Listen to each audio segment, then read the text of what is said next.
ಈ ರೀಲ್ಸ್ಗಳಲ್ಲಿ ನೋಡೋದಕ್ಕೂ ಡೈರೆಕ್ಟಾಗಿ ನೋಡೋದಕ್ಕೂ ನಿಮ್ಮ ಪರ್ಸ್ನಾಲಿಟಿನಲ್ಲಿ ಒಂದಷ್ಟು ವ್ಯತ್ಯಾಸ ಇದ್ದೇ ಇರುತ್ತೆ. ಯಾಕಂದರೆ ಇಲ್ಲಿರೋಂಗೆ ಅಲ್ಲಿರೋಕ್ಕೂ ಆಗಲ್ಲ, ಅಲ್ಲಿರೋಂಗೆ ಇಲ್ಲೇ ಇರೋಕ್ಕಾಗಲ್ಲ. ಸೊ ಇವಾಗ ಒಂದು ಕಡೆಗೆ ರೆಬಲ್ ಸ್ಟಾರ್ ಅನ್ನಿಸ್ತೀರಾ, ಒಂದು ಕಡೆಗೆ ಏನು ಸಾಫ್ಟ್ ಅಲ್ಲ ಬೆಣ್ಣೆ ಹುಡುಗಿ ಅನ್ನೋ ಥರ ಇರ್ತೀರಾ.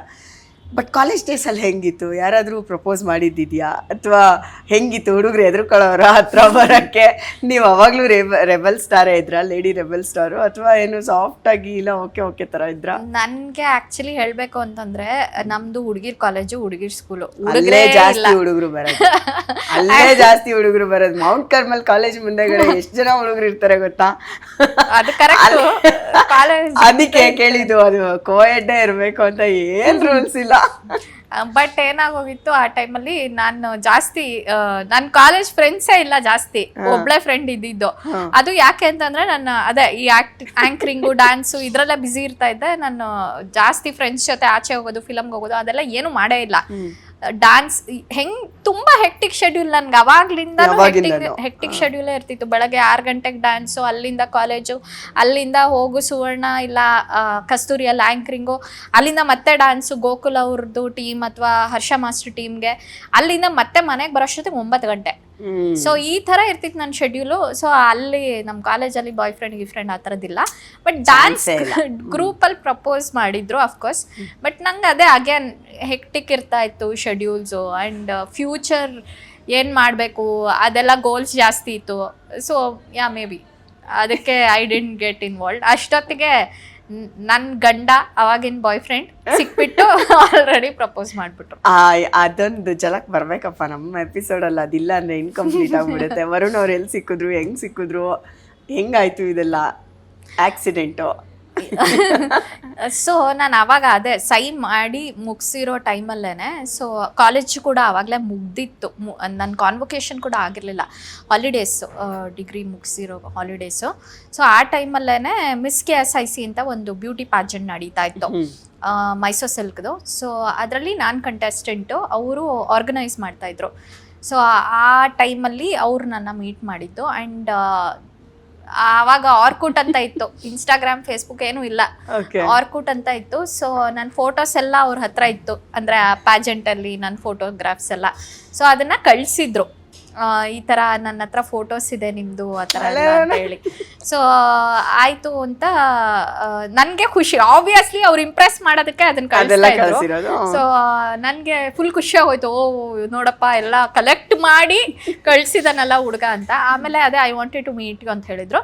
ಸೊ ಕಾಫಿ ಡೇ ಇತ್ತು, ಕಾಫಿ ಡೇ ಅಲ್ಲಿ ಮೀಟ್ ಮಾಡಿದ್ವಿ. ಸೊ ನಂದು ಫೋಟೋದು ಕೀ ಚೈನು, ಕ್ಯಾಲೆಂಡರು ಎಲ್ಲ ಮಾಡಿಸಿದ್ರು. ಆ್ಯಂಡ್ ಒಂದು ಹುಡುಗಿ ಇಂಪ್ರೆಸ್ ಆಗಕ್ಕೆ ಇನ್ನೇನು ಬೇಕು ಯಪ್ಪ. ನಾನು ಅವಾಗ ಅನ್ಕೊತಾ ಇದ್ದೆ, ಅವ್ರ ಫೋನ್ ವಾಲ್ಪೇಪರು ನಾನೇ, ಲ್ಯಾಪ್ಟಾಪಲ್ಲಿ ಸ್ಕ್ರೀನ್ ಸೇವರು ನಾನೇ, ಎಲ್ಲ ನಾನೇ. ಇವಾಗ ಏನಿಲ್ಲ ಬಿಡಿ ಅಂಥದ್ದೆಲ್ಲ ಸೀನು. ಇದೇ ನೋಡಿ ಹುಡುಗರು ಮಾಡೋದು, ಬೀಳೋವರೆಗೂ ಮಾತ್ರ ಹಾಗೆ ಬಿದ್ದ ಮೇಲೆ ಅಷ್ಟೇ. ಕರೆಕ್ಟ್. ಸೊ ಅದಾದ್ಮೇಲೆ ಇದು when we met only he asked me ಮದ್ವೆ ಆಗೋಣ ಅಂತ. ಫಸ್ಟ್ ಟೈಮ್ ಮೀಟ್ ಆಗ್ತಿರ್ಬೇಕಾದ್ರೇನೆ. ಸೊ ನಾನು 2 ವರ್ಷ ತಗೊಂಡಿದ್ದೀನಿ ಒಪ್ಕೊಳ್ಳೋದಕ್ಕೆ. ಒಪ್ಕೊಂಡೇ ಇರ್ಲಿಲ್ಲ. ಆಮೇಲೆ ಹೇಳ್ತಾ ಇದ್ದೆ ನಾನು, ಐ ವಾಸ್ ವೆರಿ ಸೀರಿಯಸ್. ನೋಡಪ್ಪ ನಾನು ಇದೇ ಫೀಲ್ಡು, ನೀನೇ ಇದೇ ಫೀಲ್ಡು ಅಂತಂದರೆ ಅಟ್ಲೀಸ್ಟ್ ನೀನು ಇನ್ನೊಂದು ಸ್ವಲ್ಪ ಸ್ಟೇಬಲ್ ಆಗಿ ಸ್ಯಾಲರಿ ತಗೊಂಡು ಬಾ, ಆಮೇಲೆ ನೋಡೋಣ ಅಂತ. ಸೊ ಅವರು ಸುವರ್ಣ ಜಾಯಿನ್ ಆದರು. ನಾನು ಸುವರ್ಣದಲ್ಲಿ ಆ್ಯಂಕರಿಂಗ್ ಮಾಡ್ತಿದ್ದೆ, ಅವರು ರಿಯಾಲಿಟಿ ಶೋಸ್ ಮಾಡ್ತಾಯಿದ್ರು ಸುವರ್ಣದಲ್ಲಿ. So we were working together. And ಅವರು ಕೂಡ ಅಷ್ಟೇ, ಅವರ ಒಂದು ಕರಿಯರ್ ಮತ್ತು ಅವರ ಒಂದು ಕೆಲಸದಲ್ಲಿ ಕೂಡ ಗ್ರೋ ಆಗ್ತಾ ಇವತ್ತು ಅವ್ರು ಯಾವ ಪೊಸಿಷನಲ್ಲಿದ್ದಾರೆ, I am very happy for him. And ಇಬ್ಬರೂ ಅಷ್ಟೇ, ನಮ್ಮ ಹತ್ರ 2 ವೀಲರ್ ಇತ್ತು, ನನ್ನ ಹತ್ರ ಸ್ಕೂಟಿ ಇತ್ತು, ಅವ್ರ ಹತ್ರ ಡಿಯೋ ಇತ್ತು. ಇವತ್ತು ನಮ್ಮ ಮನೇಲಿ ಒಂದು 5 ಕಾರ್ ಇದೆ. ನನಗೆ I am very very proud of him. And ಅದು ಸಣ್ಣ ವಿಷಯ ಅಲ್ಲ, ಯಾಕಂದರೆ ನನಗಾದ್ರೂ ಬ್ಯಾಕ್ ಗ್ರೌಂಡ್ ಇತ್ತೇನೋ, ಅಂದರೆ ನಮ್ಮಪ್ಪ ಡೈರೆಕ್ಟ್ರು ಅನ್ನೋದು ಒಂದಿತ್ತು. ಪ್ಲಸ್ ನಂಗೆ ಸ್ವಲ್ಪ ಕಾಂಟ್ಯಾಕ್ಟ್ಸ್ ಆಬ್ವಿಯಸ್ಲಿ ಬರುತ್ತೆ, ನನಗೆ ಸ್ಟ್ರಗಲ್ ಮಾಡೋಷ್ಟಿರಲ್ಲ. ಅಂದರೆ ಬಿಕಾಸ್ ನಾನು ಇಂಥವ್ರ ಮಗಳು ಅಂತ ಹೇಳಿ ಹೋಗಿ ಮಾತಾಡ್ಸಿದ್ರೆ ಅಟ್ಲೀಸ್ಟ್ ನೆಟ್ಟಿಗೆ ಮಾತಾಡಿಸ್ತಾರೆ ಒಂದಷ್ಟು ಜನ. ಬಟ್ ಅವ್ರಿಗೆ ಆ ಥರ ಇರಲ್ಲ ಪ್ರಿವಿಲೇಜಸ್ಸು. ಸೊ ಆ ಒಂದು ವಿಷಯದಲ್ಲಿ ಐ ರಿಯಲಿ ಅಪ್ರಿಷಿಯೇಟ್ ಹಿಮ್. ಒಂದು ಸಿನಿಮಾ ಪ್ರೊಡ್ಯೂಸ್ ಮಾಡೋದು ಇಸ್ ನಾಟ್ ಅ ಅಯ್ಯೋ ಸ್ಮಾಲ್ ಥಿಂಗ್. ಹಾಸ್ಟೆಲ್ ಹುಡುಗರು ಹಾ, ಅಂಡ್ ಆ ಸಿನಿಮಾ ಹಿಟ್ ಮಾಡೋದಂತೂ ಇನ್ನ ಕಷ್ಟ. ಕಷ್ಟ. ಸೊ ಐ ರಿಲೀಸ್ ಮಾಡೋದು ಕಷ್ಟ. ಸೊ ಅದು ನಿಜ. ಎಲ್ಲದು. So I am very proud of him. Yeah. ನಿಮ್ಮ ಈ ಲವ್ ಸ್ಟೋರಿನಲ್ಲಿ ಯಾರು ವಿಲನ್ಸ್ ಬರ್ಲಿಲ್ವೇ? ಆಕ್ಚುಲಿ ಸಿಚುವೇಶನಲ್ ವಿಲನ್ಸ್ ತುಂಬಾ ಇದೆ. ಅಂದ್ರೆ ಸಿಚುವೇಶನಲ್ ವಿಲನ್ಸ್ ಅಂತಂದ್ರೆ ಅದೇ ನಮ್ದು ಮದ್ವೆ ಅಂದ್ರೆ ನಾವು ಲವ್ ಮಾಡಿದ್ದೆ 11 ವರ್ಷ. ಸೊ ಗ್ರೇಟ್ ಅಪ್ಪ, ಸೀರಿಯಸ್ಲಿ ಈ ಡ್ಯೂರೇಷನ್ ಈ ಟೆನ್ಯೂರ್ ಏನಿದೆ ಇಂಪಾಸಿಬಲ್. ಒಂದು ಜೋಡಿ ಹಂಗೆ ಉಳ್ಕೊಂಡು ಮದುವೆ ಆಗಿ ಅಪ್ಪ ಗ್ರೇಟ್ ನೀವು. ಆಕ್ಚುಲಿ ಒಂದೊಂದು ಟೈಮಲ್ಲಿ ನಾವು ಎಫರ್ಟ್ ಹಾಕಬೇಕಾಗುತ್ತೆ, ಒಂದೊಂದು ಟೈಮಲ್ಲಿ ಅವ್ರು ಎಫರ್ಟ್ ಹಾಕಬೇಕಾಗುತ್ತೆ. ಸೊ ನಾನು ಈ ಕಡೆ ಎಳಿತಾನೆ ಇರ್ತೀನಿ, ನಂದೇ ನಡಿಬೇಕು ಅಂತಂದ್ರೂ ಆಗಲ್ಲ, ಅವ್ರದ್ದು ಆ ಥರ ಇದ್ರೂ ಮೈಂಡ್ಸೆಟ್ ಆಗಲ್ಲ. ಸೊ ಒಂದೊಂದು ಸತಿ ಒಬ್ರೊಬ್ರು ಕಾಂಪ್ರಮೈಸ್ ಆಗಬೇಕಾಗುತ್ತೆ, ಅಡ್ಜಸ್ಟ್ ಆಗಬೇಕಾಗುತ್ತೆ. ಆ್ಯಂಡ್ ಆ ವಿಷಯದಲ್ಲಿ ನಮ್ಮ ಲೈಫಲ್ಲಿ ನಾವು ನೋಡಿರೋಂತಹ ಅಪ್ಸ್ ಆ್ಯಂಡ್ ಡೌನ್ಸ್ ಆ್ಯಂಡ್ ಇಬ್ಬರೂ ಫೇಸ್ ಮಾಡಿರೋದು ಒಟ್ಟೊಟ್ಟಿಗೆ ಚಾಲೆಂಜಸ್. ನಮ್ಮಮ್ಮ ಹೋದಾಗ, ಅವರಪ್ಪ ಹೋದಾಗ, ನಮ್ಮದು ಮದುವೆ ಸೆಟ್ ಆಗಿ ಯುನೋ ಮತ್ತೆ ಮುಂದಕ್ಕೆ ಹೋದಾಗ ಅಂಥ ವಿಷಯದಲ್ಲಿ ಆ ಒಂದು ಸಿಚುವೇಶನ್, ಕ್ರೈಸಿಸ್, ಪ್ರಾಬ್ಲಮ್ಸ್ನ ಹೇಗೆ ಹ್ಯಾಂಡ್ಲ್ ಮಾಡಿದ್ವಿ. ಆ್ಯಕ್ಚುಲಿ ನಾವು ಹ್ಯಾಂಡ್ಲ್ ಮಾಡಿದ್ವಿ ಅನ್ನೋದು ಅನ್ಸೋದೇ ಇಲ್ಲ ನಮ್ಮಿಬ್ರಿಗೂ. ಹೀಗೆಲ್ಲ ಆಗೋಯ್ತಾ ಅನ್ನೋದು ಯಾವತ್ತೂ ನಾವು ಮಾತಾಡೇ ಇಲ್ಲ. ಈ ಥರ ಕಷ್ಟ ಬಂದ್ಬಿಡ್ತಾ, ಹಿಂಗೆಲ್ಲ ಆಗೋಯ್ತಾ ಅಂತ. ಆಚೆ ಕಡೆಯಿಂದ ನೋಡಿದಾಗ ಮೇ ಬಿ ಇದೊಂದು ಮೂವಿ ಥರ ಕಾಣಿಸ್ಬೋದು, ಸ್ಟೋರಿ ಥರ. ಬಟ್ ನಮಗೆ ಯಾವತ್ತೂ ಆ ಥರದ್ದು ಅನಿಸಿಲ್ವೇನೋ. ಯಾಕೆಂತಂದರೆ ಮೇ ಬಿ ಅದೇ ನಾವು ಜೊತೆಲೇ ಇದ್ದು ಪರ್ಸ್ನಾಲಿಟಿ ಮತ್ತು ಮೆಚ್ಯೂರಿಟಿ ಡೆವಲಪ್ಮೆಂಟ್ ಆಗಿದ್ದರಿಂದ ಮೇ ಬಿ ಅದು ಆ ಥರ ಮಾತಾಡಿಲ್ಲ. ಬಟ್ ಕೆಲವೊಂದು ಸತಿ ಹೆಂಗೆ ಅಂತಂದರೆ ಅದು ಆ ಥರ ಮದುವೆ ಡೇಟ್ ಮುಂದೆ ಹೋದಾಗ ಅಂದರೆ ಹಿಂದಿನ ದಿನ ಮದುವೆ ಈ ಥರ ಎಲ್ಲ ರೆಡಿಯಾಗಿ ನೆಕ್ಸ್ಟ್ ಡೇ ಕ್ಯಾನ್ಸಲ್ ಆಗೋಯ್ತು ಆ ಥರ ಎಲ್ಲ. ನಾಳೆ ಮುಹೂರ್ತ ಇತ್ತು. ಹೌದು, ರಾತ್ರಿ ರಿಸೆಪ್ಷನ್ ಇತ್ತು. ಹೌದು ಹೌದು, ಅವತ್ತಿನ ದಿನಾನೇ. ಹೆಂಗಾಯ್ತು ಇದೆಲ್ಲ? ಆ್ಯಕ್ಚುಲಿ ನೆಕ್ಸ್ಟ್ ಡೇ ನಮ್ಮದು ಮದುವೆ ಮಾರ್ಚ್ 18th ನಾವು ಇಟ್ಕೊಂಡಿದ್ದಿದ್ದು ಡೇಟು. ಸೊ ಅವತ್ತಿನ ಹಿಂದಿನ ದಿನ ರಾತ್ರಿ 3 ಗಂಟೆ ಅಷ್ಟೊತ್ತಿಗೆ ವರುಣ್ ಅವ್ರ ತಂದೆ ಹೋಗ್ಬಿಟ್ರು. ಸೊ ಆ ಟೈಮಲ್ಲಿ ಹಾಂ, ಸೊ ಮನೆ ಮುಂದೆ ಮದುವೆಗೆ ಕಾರ್ ಎಲ್ಲ ರೆಡಿ ಮಾಡ್ತಾ ಇರಬೇಕಾದ್ರೆ ಈ ಪಾಸ್ಟ್ ಅವೇ. ಸೊ ಆ ಟೈಮಲ್ಲಿ ನಮ್ಮದು ಮದುವೆ ಡೇಟ್ ಮುಂದಕ್ಕೆ ಹೋಯ್ತು. ಸೊ ಇಟ್ ವಾಸ್ ಅದೇ ಆಚೆ ಕಡೆಯಿಂದ ನೋಡಿದವ್ರಿಗೆ ಹೆಂಗಿರ್ತಿತ್ತು ಅಂದ್ರೆ ಆ ಸಿಚುವೇಶನು, ಮದುವೆ ಚಪ್ರ ಅದೆಲ್ಲ ಆಬ್ವಿಯಸ್ಲಿ ಮದುವೆಗೆ ರೆಡಿ ಆಗಿರೋಂಥ ಮನೆ. ಬಟ್ ಒಳಗಡೆ ಹೇಗೆ ಅಂತಂದರೆ ಅಲ್ಲಿ ಸಾವಿಂದು ಪೂರ್ತಿ ಸಿಚುವೇಶನ್ನು. ಆ್ಯಂಡ್ ನಾನು ಕೂಡ ಅಷ್ಟೇ ಪೂರ್ತಿ ಮೆಹಂದಿ ಬಳೆ ಎಲ್ಲ ಹಾಕ್ಕೊಂಡು, ಬಟ್ ಮದುವೆ ಇಲ್ಲ. ಇಟ್ಸ್ ಲೈಕ್ ನನಗೆ ಇವಾಗ ಅದು ಇಮ್ಯಾಜಿನ್ ಮಾಡ್ಕೊತಿದ್ರೆ ಅದು ಹಿಂಗೆಲ್ಲ ಆಗೋಯ್ತಾ ಅಂತ ಅನಿಸುತ್ತೆ. ಬಟ್ ಆ ಟೈಮಲ್ಲಿ ಏನಂತಂದರೆ we both were standing for each other ಅನಿಸ್ತು. And at the same time ಯಾರು ಅಂದರೆ ನಾವು ಬೇರೆಯವ್ರು ಮಾತಾಡ್ತಿದ್ರೇನೋ ನನಗೆ ಗೊತ್ತಿರೋ ಹಾಗೆ ಆ ಥರ ಕ್ಯಾನ್ಸಲ್ ಆಗೋದ್ಮೇಲೆ ಅವ್ರಿಗೆ ಕೇಳಿದಾರೋ ಇಲ್ವೋ ವರುಣ್ಗೆ ಗೊತ್ತಿಲ್ಲ, ನನ್ನ ಕೇಳಿದರು. ಮತ್ತೆ ಮದುವೆ ಸೆಟ್ ಆದಾಗ ನೆಕ್ಸ್ಟ್ ಡೇಟು ಅದೇ ಹುಡುಗನ್ನ ಮದುವೆ ಆಗ್ತಿದ್ಯಾ ಅಂತ ಕೇಳಿದರು. ಮದುವೆ ಸೆಟ್ಟಾಗಿ ನಾನು ಯಾರಿಗಾದ್ರೂ ಇನ್ವೈಟ್ ಮಾಡಬೇಕಾದ್ರೆ ಮೇ ಬಿ ದೇ ಥಾಟ್ ನಾವಿಬ್ಬರು ಮದುವೆ ಆಗಲ್ಲ ಆ ಥರ ಆಗೋದ್ಮೇಲೆ, ಅಥವಾ ಅವರಿಗೂ ಕೇಳಿದ್ರೇನೋ ಮತ್ತೆ ಅದೇ ಹುಡುಗಿನ ಮದುವೆ ಆಗ್ತಿದ್ದೀರಾ ಅಂತ.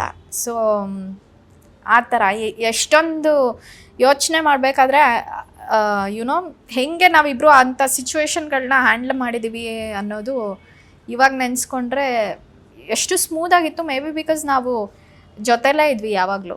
ಸೊ ಒಬ್ರಿಗೊಬ್ರು ನಮ್ಗೆ ಆ ಥರ ಯಾವತ್ತೂ ಥಾಟ್ಸ್ ಬರಲೇ ಇಲ್ಲ. ಒಂದು ದಿನನೂ ನಾವು ಈ ಥರ ಮಾತಾಡಿಲ್ಲ. ಆಚೆ ಕಡೆಯಿಂದ ಜನರು ತುಂಬ ಜನ ಈ ಥರ ಮಾತಾಡಿದ್ದಾರೆ. ನೀವು ಮಾತಾಡ್ತೀರ ಬಿಡಿ, ಜನಕ್ಕೇನು ಅದು ಅದಕ್ಕೆ ಅಲ್ವಾ ಹೇಳೋದು, ಅದನ್ನ ಎಲುಬಿಲ್ಲದ ನಾಲಿಗೆ ಹೆಂಗೆ ಬೇಕಾದರೂ ಮಾತಾಡುತ್ತೆ. ಬಟ್ ನೀವು ಒಬ್ರಿಗೊಬ್ರು ನಿಂತ್ಕೊಂಡು ಜೀವನ ಕಟ್ಕೊಂಡಿರೋ ರೀತಿ ನೋಡಿದ್ರೆ ನಿಜವಾಗ್ಲೂ ಖುಷಿ ಆಗುತ್ತೆ. ಹ್ಯಾಟ್ಸ್ ಆಫ್ ಹೇಳ್ಬೇಕು ನೀವು ಇಬ್ರಿಗೂ. ನನಗೆ ನೀವು ತುಂಬ ಎಲಿಜಿಬಲ್ ಪರ್ಸನ್ ಅನಿಸುತ್ತೆ, ಅದಕ್ಕೆ ಕೇಳ್ತಾ ಇದ್ದೀನಿ. ಈಗ ಈ ಥರದ್ದು ಲವ್ ಸ್ಟೋರಿಗಳು ಸಿಕ್ಕದೇ ಇಲ್ಲ ಫಸ್ಟ್ ಥಿಂಗ್. ಸೆಕೆಂಡ್ ಥಿಂಗ್, ಇಷ್ಟು ದೊಡ್ಡ ಜರ್ನಿ ಇರೋದೂ ಇಲ್ಲ. ಅದು ಅಲ್ಲೇ ಹುಟ್ಟಿ ಅಲ್ಲೇ ಸತ್ತೋಗೋದೆ ತುಂಬ. ಅದು ಯಾವುದು ಮರ ಆಗಿ ಬೆಳೆಯೋಕ್ಕೆ ಸಾಧ್ಯ ಇಲ್ಲ ಅನ್ನೋ ರೇಂಜಿಗೆ ಇವತ್ತಿನ ಸಿಚುಯೇಷನ್ ಇದೆ. ಈಗಿನ ಯಂಗ್ಸ್ಟರ್ಸ್ನ ನೋಡ್ತಿದ್ರು ಅಂತೂ ನಿಜವಾಗ್ಲೂ ಹೆದರಿಕೆನೇ ಆಗಿಬಿಡುತ್ತೆ. ರಿಯಲಿ ಇವರು ಒಬ್ರನ್ನೇ ಪ್ರೀತಿಸಿ ಒಬ್ರನ್ನೇ ಮದುವೆ ಆಗೋ ರೇಂಜಿಗೆ ಇಲ್ಲವೇ ಇಲ್ಲ ಈಗ ಅಟ್ ಪ್ರೆಸೆಂಟ್ ಸಿಚುಯೇಷನ್. ನೀವೇನು ಹೇಳೋಕ್ಕೆ ಇಷ್ಟಪಡ್ತೀರಾ? ಆಕ್ಚುಲಿ ಇದು ಬರೀ ಮದ್ವೆ ವಿಷಯಕ್ಕೆ ಅಂತ ಅಲ್ಲ, ಎಲ್ಲಾ ವಿಷಯಕ್ಕೂ ಇವಾಗ ಕರೆಕ್ಟ್. ಇವಾಗ ಹೆಂಗ ಹೋಗಿದೆ ಅಂದ್ರೆ we are actually living in a generation of weaker emotions ಅಂತ ಹೇಳ್ತಾರೆ. ಅಂದ್ರೆ ಇವಾಗ ಎಕ್ಸಾಮಲ್ಲಿ ಪಾಸ್ ಆಗಿಲ್ವಾ ಸ್ಯೂಸೈಡ್ ಮಾಡ್ಕೊಂಡ್ಬಿಡು, ಸಣ್ಣ ಪುಟ್ಟ ವಿಷಯಕ್ಕೆ ಡಿವೋರ್ಸ್ ಆಗುವಂಥದ್ದು, ಇಲ್ಲ ಲವ್ ಬ್ರೇಕಪ್ ಆಗ್ತಾ ಇರುತ್ತೆ, ಈ ಥರದ್ದು ಸಣ್ಣ ಪುಟ್ಟ ವಿಷಯಕ್ಕೂ ಇಟ್ಸ್ ಲೈಕ್ ನಂದೇ ನಡಿಬೇಕು ಅನ್ನೋ ರೀತಿಯಿಂದ. ಬಟ್ ದ ಥಿಂಗ್ ಇಸ್ ಇದು ಇಂಡಿವಿಜುವಲ್ ಪರ್ಸ್ಪೆಕ್ಟಿವ್ ಅನ್ಸುತ್ತೆ. ಇವಾಗ ಫಾರ್ ಎಕ್ಸಾಂಪಲ್ ಒಬ್ಬ ಹುಡುಗ ಅಥವಾ ಹುಡುಗಿ ನನಗೆ ಸರಿಗಿಲ್ಲ ಅಂತಂದರೆ, ಇಫ್ ದೇ ಆರ್ ಟಾಕ್ಸಿಕ್, ಉಳ್ಕೊಂಡು ಅಂಥ ರಿಲೇಷನ್ಶಿಪ್ಪಲ್ಲಿ ಪ್ರಯೋಜನ ಇಲ್ಲ. ಅಟ್ ದಿ ಸೇಮ್ ಟೈಮ್ ಸಣ್ಣ ಪುಟ್ಟ ವಿಷಯಕ್ಕೂ ಜಗಳ ಮಾಡಿಕೊಂಡು ಪರ್ಸ್ನಲ್ಲಾಗಿ ತೊಗೊಂಡು ಸೀರಿಯಸ್ ಆಗಿ ಎಲ್ಲ ವಿಷಯಗಳನ್ನೂ ತೊಗೊಂಡು ಬ್ರೇಕಪ್ ಮಾಡ್ಕೊತೀವಿ ಅಂತಂದರೆ ಅದಕ್ಕೆ ಎಂಡೇ ಇರಲ್ಲ. ಸೊ ಮತ್ತೆ ಒಂದೊಂದು 3 ತಿಂಗಳು 6 ತಿಂಗಳಿಗೂ ಯಾರ ಜೊತೆ ಇದ್ರೂ ಜಗಳ ಮಾಡ್ಕೊಂಡು ಬಿಟ್ಟೋಗ್ತಾ ಇರ್ತೀವಿ. ಸೊ ನನ್ಗನ್ಸೋ ಪ್ರಕಾರ ಯಾವುದೇ ಒಂದು ಸಿಚುವೇಶನ್ಗೆ, ಯಾವುದೇ ಒಬ್ಬ ವ್ಯಕ್ತಿಗೆ, ಯಾವುದೇ ಒಂದು ಪ್ರಾಬ್ಲಮ್ಗೆ ಅಟ್ಲೀಸ್ಟ್ 3 ಸತಿ ಟೈಮ್ ಕೊಡಬೇಕಂತೆ. ನಂದಿದು ಪಾಲಿಸಿ ಆಯಿತಾ, ಪ್ರಾಕ್ಟಿಕಲ್ ಪಾಲಿಸಿ. 1 ಸತಿ ಓಕೆ ಬಿಡು ಏನೋ ನಡೀತು ಆ ಥರ, 2ನೇ ಸತಿನೂ ಏನೋ ಸರಿ ಮಾಡೋಕ್ಕಾಗಿಲ್ವಾ ಬಿಡು ಪರವಾಗಿಲ್ಲ ಆ ಥರದ್ದೇನೋ ನಡ್ಕೊಂಡು ಹೋಯ್ತು ಅನ್ನೋ ಥರ, 3ನೇ ಸತಿನೂ ಆಗಿಲ್ವಾ ಆವಾಗ I think so they can decision ತೊಗೊಬೋದು ಅಂತ. ಸೊ ಸಣ್ಣ ಪುಟ್ಟ ವಿಷಯಕ್ಕೂ ಜಗಳ ಮಾಡಿಕೊಂಡು ಬ್ರೇಕಪ್ ಮಾಡ್ಕೊಳ್ಳೋದು, ಇಲ್ಲ ಡಿವೋರ್ಸ್ ತೊಗೊಂಬಿಡೋದು. ಆಮೇಲೆ ಅಟ್ ದಿ ಸೇಮ್ ಟೈಮ್ ಒಂದು ಸಣ್ಣ ಪುಟ್ಟ ಡಿಸಿಷನ್ಗಳನ್ನೇ ನಾವು ಒಂದು ಚಪ್ಪಲಿ ತೊಗೊಳೋದಕ್ಕೋ ಒಂದು ಬಟ್ಟೆ ತೊಗೊಳೋದಕ್ಕೋ ಒಂದು 3-4 ಅಂಗಡಿ ಸುತ್ತೀವಿ. ಇಂಟರ್ನೆಟ್ ಎಲ್ಲ ಅದ್ರದ್ದು ಜಾಲ ಆಡ್ಬಿಡ್ತೀವಿ ನಾವು, ಎಲ್ಲ ವೆಬ್ಸೈಟ್ಗಳನ್ನ. ಒಂದೇ ಒಂದು ಶೂಸ್ನ ತಗೊಳೋದಕ್ಕೆ 3-4 ವೆಬ್ಸೈಟ್ ಹುಡುಕ್ತೀವಿ ನಾವು. ಅಂಥದ್ರಲ್ಲಿ ಇಂಥ ಡಿಸಿಷನ್ಸ್ ಏನೇನಿರುತ್ತೆ, strong decisions which are not temporary. ಅದು ಹೇಳ್ತಾರೆ, never take permanent decisions for temporary emotions ಅಂತ.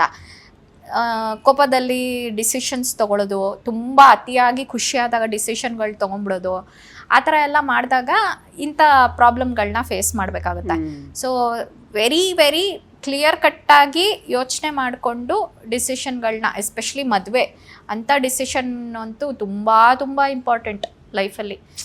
ಅಂಥ ಡಿಸಿಷನ್ಗಳನ್ನ ಮಾಡಬೇಕಾದ್ರೆ take time, no problem, but ಯೋಚನೆ ಮಾಡಿ ಡಿಸೈಡ್ ಮಾಡೋದು ಇಂಪಾರ್ಟೆಂಟ್.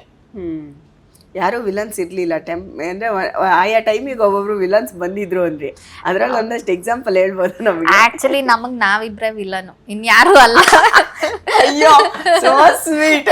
ಎಲ್ಲಾರ ಕತೆಲೂ ಅದೇ. ಈಗಿನ ಕಾಲದಲ್ಲಿ ಏನ್ ಗೊತ್ತಾ, ಅಪ್ಪ ಅಮ್ಮ ಅದೆಲ್ಲ ಇರ್ಬೋದು, ಸ್ವಲ್ಪ ಜನಕ್ಕೆ 1% ಇರತ್ತಷ್ಟೇ. ತುಂಬಾ ನಿಜವಾಗ್ಲೂ ಹೇಳ್ಬೇಕಂದ್ರೆ ನಮಗ್ ನಾವೇ ಮಿಸ್ ಕರೆಕ್ಟ್ ಹೇಳೋದು. ಆಮೇಲೆ ಇನ್ನೊಂದ್ ಏನ್ ಗೊತ್ತಾ, ಒಂದ್ ಟೈಮಲ್ಲಿ ಹುಡುಗಿಗೆ ಹುಡುಗನ ಮೇಲೆ ತುಂಬಾ ಲವ್ ಬಂದ್ಬಿಟ್ಟಿರುತ್ತೆ. ಅವಾಗ ಅವ್ನು ನನ್ ಜೊತೆನೆ ಇರ್ಬೇಕು ಜನ್ಮಕ್ಕೂ ನೀನೇ ಇರ್ಬೇಕು ಅನ್ಸುತ್ತೆ. ನೆಕ್ಸ್ಟ್ ಕಟ್ ಮಾಡಿದ್ರೆ ಹುಡ್ಗಿಗ್ ಲವ್ ಇರಲ್ಲ, ಹುಡ್ಗನಿಗ್ ಭಾರಿ ಪ್ರೀತಿ ಬಂದ್ಬಿಟ್ಟಿರುತ್ತೆ ಹುಡ್ಗಿ ಮೇಲೆ. ಅವಾಗ ಏನು ಇಂದ್ರ ಚಂದ್ರ ಅನ್ಕೊಂಡ್ ಸುತ್ತಾ ಇರ್ತಾರೆ. ಸೊ ಇಬ್ರಿಗೂ ಒಂದೇ ಟೈಮಲ್ಲಿ ಲವ್ ಬರೋದೇ ಇಲ್ಲ. ನನ್ನ ಲೈಫಲ್ಲಿ ನಾನು ಹೇಳ್ತಾ ಇದೀನಿ, ಮೇ ಬಿ ಬೇರೆಯವ್ರು ಎಲ್ಲರಿಗೂ ಕನೆಕ್ಟ್ ಆಗುತ್ತೆ ಹೇಳಿ ನೀವು. ಮೇ ಬಿ ಇದು ನಂಗೆ ಗೊತ್ತಿಲ್ಲ, ಎಲ್ಲರ ಲೈಫಲ್ಲೂ ಆಗುತ್ತೆ. ಯಾರು ಹೇಳ್ಕೊಳಲ್ಲ, ನೀವ್ ಹೇಳ್ತಿದ್ದೀರಾ ನಾವು ಕೇಳ್ತಿದೀವಿ ಅಷ್ಟೇ ವ್ಯತ್ಯಾಸ. ಅದಕ್ಕೆ ನೋಡಿ ನೀವು ತುಂಬಾ ಬೇಗ ಕನೆಕ್ಟ್ ಆಗೋದು ಎಲ್ಲರಿಗೂ. ನಮಗ್ ನಾವೇ ವಿಲನ್ಸ್ ಅಂತ ಹೇಳಿದ್ಮೇಲೆ ಎಲ್ಲರಿಗೂ ಕನೆಕ್ಟ್ ಆಗ್ಬಿಡ್ತೀರಿ. ಯಾರ್ಯಾರು ಲವರ್ಸ್ ಇರ್ತಿರೋ ಎಲ್ಲರೂ ಹೌದಲ್ವಾ ಕರೆಕ್ಟ್ ಅಲ್ವಾ ಅಂತ ಅನ್ಕೊಂತೀವಿ. ಗಂಡನೇ ವಿಲ್ಲನು, ಹೆಂಡತಿ ಗಂಡನ ವಿಲ್ಲನು, ಗಂಡ ಹೆಂಡತಿಗೆ ವಿಲ್ಲನು ಅಷ್ಟೇ.